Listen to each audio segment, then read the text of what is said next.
He rots in jail for my only child. People, welcome back to YaadAndAbroadTV. Please remember to hit the subscribe button, turn on post notification, like, comment, share, and subscribe. As I said, if you're not familiar with this channel, we talk about issues in Jamaica, the Caribbean, and the whole world, people.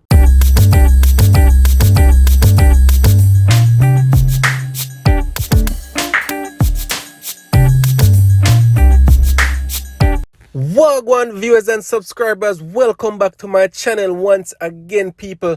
Much love and appreciation as usual. So today, people, what I'm going to do is I'm going to play you a video of the Prime Minister Andrew Holness speaking with Khanice Jackson's mom. If you haven't heard or are aware of the story, Khanice Jackson was brutally killed by a 50-year-old mechanic. He hasn't been charged as yet. Charges will be laid against him very, very soon, people, because they have found the car that Khanice was in, and they also found her handbag that was in the car, people. So charges will be laid against the mechanic that they have in custody, or if they have any other person in custody as well. Charges will be filed soon. So as I said, people, before, I'm going to play you a video from the Jamaica Gleaner where Mr. Holness was speaking to Khanice Jackson's mom and just talking about the incident. And Khanice Jackson's mom, as you can see in the video, she is very, very shaken up. That was her only child, so you must know how she must feel, people. So check out the video, people, and leave in the comment section your thoughts on it. All right, bless up in yourself. From YaadAndAbroadTV, people, check out the video. Deep sadness, indeed outrage at what has happened, but as particularly touched by this heartless, senseless killing. And we are observing that there are increased attacks on our women. So an interesting part of this whole thing is the police response, which I am interrogating myself. And I've had a discussion with DCP Bailey and with the Commissioner of Police. We have changed our protocols as it relates to reports made of missing persons. Previously, before the police would launch an investigation into missing persons, they would have had to allow for 24 hours to elapse. Now the protocols changed, and early last year they were changed. So the police would immediately take a statement and then escalate that statement for further assessment as to whether or not the case should proceed towards investigation. This will be looked into as to whether or not the procedures were followed. DCP, you could explain. As a matter of fact, the protocol as outlined by the PM was revised, and immediately once we get a report, we actually start the process, and risk assessment is done and delegated based on the risk assessment. In this particular situation, my understanding of the report came about 8 o'clock, and there was some activity. Excuse me, you know why? Because when I found her, when she was missing, the birthday, she called me. Is it 12 and 1 because she never turned up. But when they called me first and failed, I never understand what property because the place is still. So she met in a different department with that lady called me. She asked me for her number and I gave it to her. But 1:50 now when another person called and said, this is serious. And I started calling her phone and it just rang and nobody answered. And everybody is saying to me, it doesn't make sense about this patient because she have to miss 24 hours. So we took it, excuse me, I'm sorry, and her sister. And so right after that, we took it in our own hands. I wasn't at work and I drove my car. I am aware of his name, the guy that who normally takes her to work. I'm aware of his name and the type of car that he drove. And I drove my own car to his workplace after one immediately after she got the news that she didn't show up to work. And that is not her. And we went to his workplace. And I went there and I used my head as if I was a customer because of the BMW place that he works as a mechanic.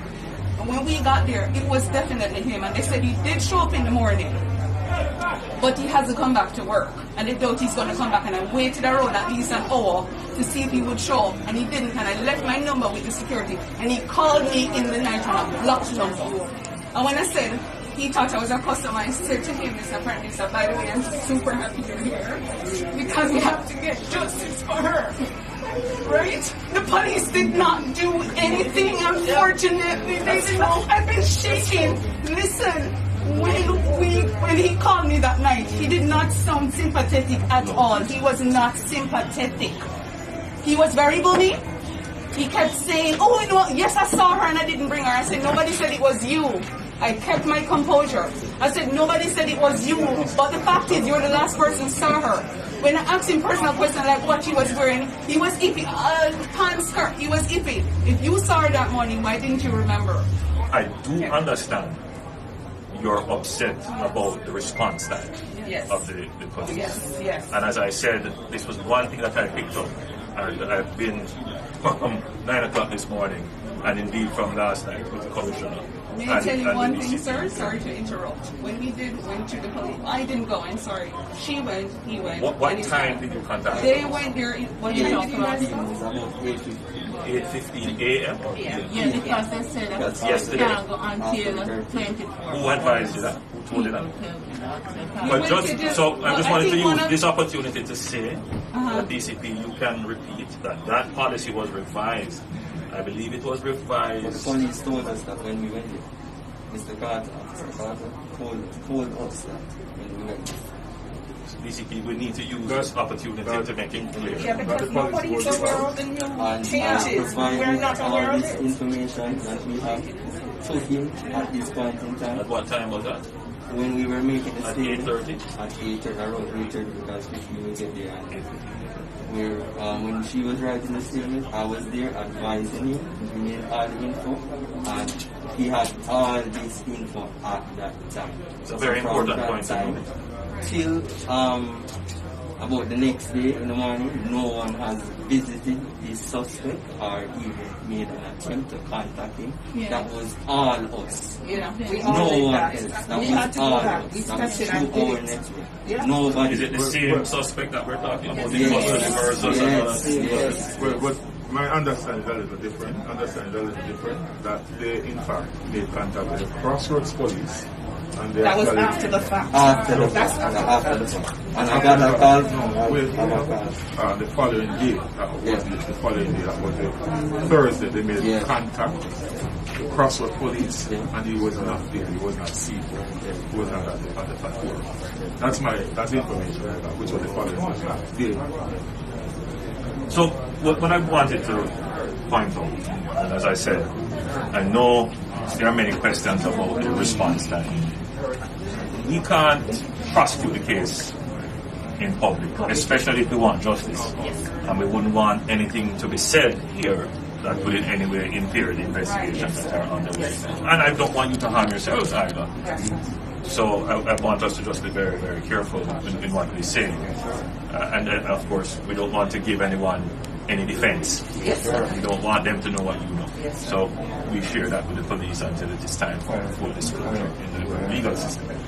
I became aware of the matter when you were on CBR at the news.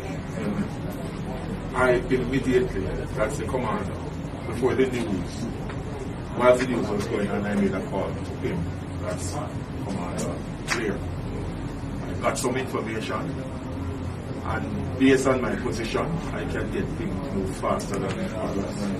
And I made contact with the appropriate agency and gave them certain specific instructions which were carried out. But I will reassure you that the investigation is well advanced and justice will be served. I can't go any further, but it is well advanced and justice will be served. So I just want to reassure you that when there is a missing person, the report is made to the police. There's no timeline attached to that. A risk assessment is done based on the individual and other factors. Let's say it's a person who, from time to time, we have had several reports in respect of that one, of that individual. Then we would not, that's not a high risk. But if it's a situation where it's the first time the person was reported missing, then that is given certain priority. And then once that is done, the communication unit, the CCU, and all the details, photograph of the individual is sent to CCU for publication to the various media houses. The Divisional Intelligence Unit, that is they are actually tasked with some responsibility. Based on the assessment that is made, the Criminal Investigation Branch is engaged to do the investigation. And there are some other internal protocols that I can't disclose right now, but that's how we definitely treat with missing persons. Based on the information that was reported, the police action gave, he told me that he was sending him in the night. He stayed down in Houston, Yes. but he called me the following day and told me that he was because he was sleeping. What we want to do is to give the assurance that the leadership of the police force takes these matters very seriously. And we do pay special attention to violence against our women and vulnerable. And we are noticing an increase in the number of violent events and indeed fatal violent events against women and children. Now, there is a long-standing battle with the culture of the country, of which the police is a reflection of that as well, that we tend to dismiss these kinds of domestic violence, interpersonal, intimate partner violence as man and woman business or family business, and the level of response is not what it ought to be. In this dispensation of protecting the individual right and the inviolability of the person, our culture does not respect the inviolability, that is the privacy of the person. So we don't have any reservation in touching, hitting, and of course we can see how that advances eventually to killing. And that's a cultural issue which we will have to change, because it will take us decades, but the government has to start that. Now, as it relates to your daughter, yes, Khanice, when I saw it, like all Jamaicans, we were immediately saddened, but that sadness quite quickly turned into outrage. And we're noticing almost a trend developing. We've had a similar situation in Portmore before, just a few weeks before, with a double murder. What is happening here? We have to look at it.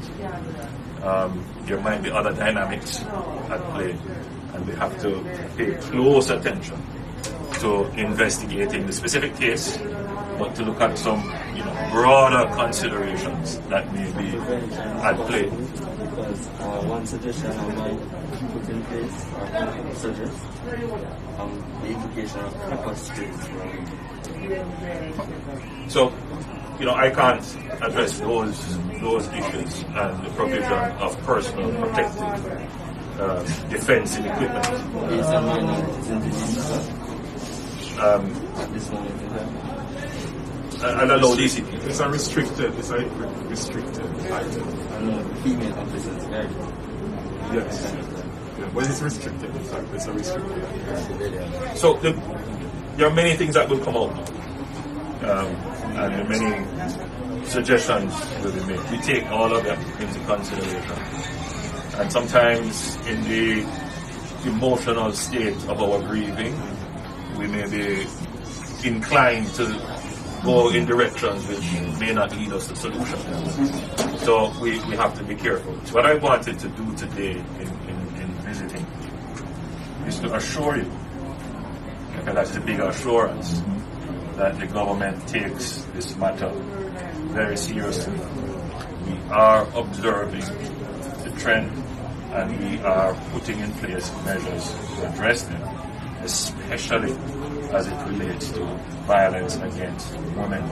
The general principle of a quick response time is something that you will have my assurance of, that we are going to revise and review the internal processes. Already I know they have reviewed and revised, and there's a new policy in place regarding missing persons. As to whether or not that policy has filtered down to the administrative level, that's something that we will have to correct. But it cannot be in future that any police officer is dismissive of the public or treats lightly any report of someone who has been missing and potentially in danger.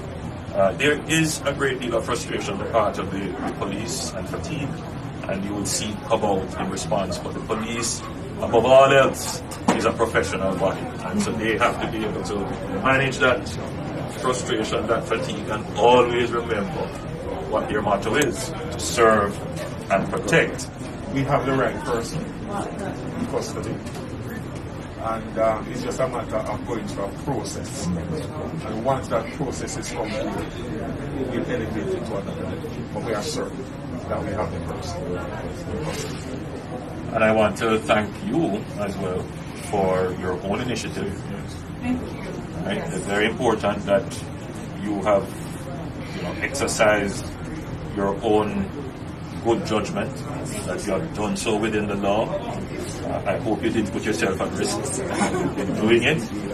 But I want to thank you. We have also recovered some of the property of your daughter. Some other things.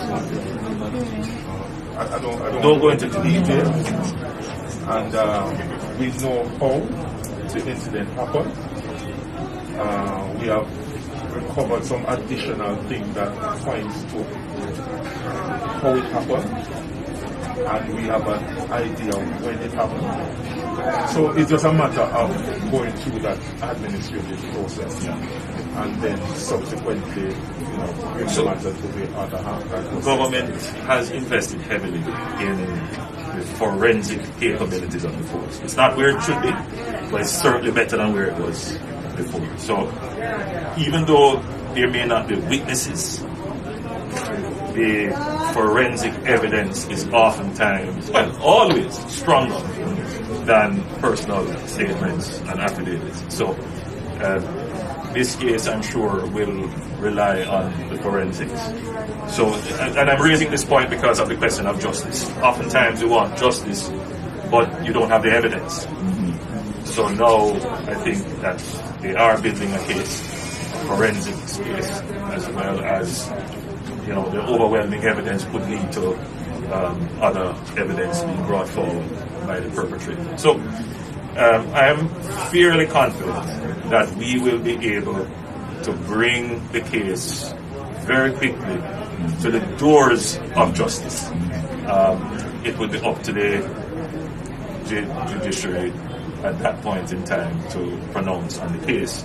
Of course, the strength of the evidence brought will determine the level of justice given.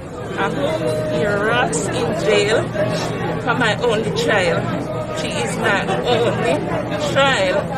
And right now, my life just fall apart in front of me. I don't know when it is going to come back. It's just the both of us sitting here right now. Just me and her, just the two of us. And now she's gone. She's never coming back. And I really want him away for good. And the other thing, I don't know if he's done this thing before either. Probably he just get caught. So I think I want the court to take him off the street for good. Let him rot in jail so others can see him. I've expressed in private my condolences to Eunice, along with other things and other support that we will give. Nothing that we can do. Nothing that we can do. will make this any easier. No. But your request for justice Yes. is one that stands very well and close to my heart. Based upon where we are in the investigation, that we should be able to very quickly put a case together, Right. a strong case, and put it before a judge, for a judge to decide. Right? And we are here to support you in every way possible. You should know that the entire Jamaica has you up in prayer, Yes, I and know the that. entire Jamaica is Entire embracing your world. family at this time. Alright?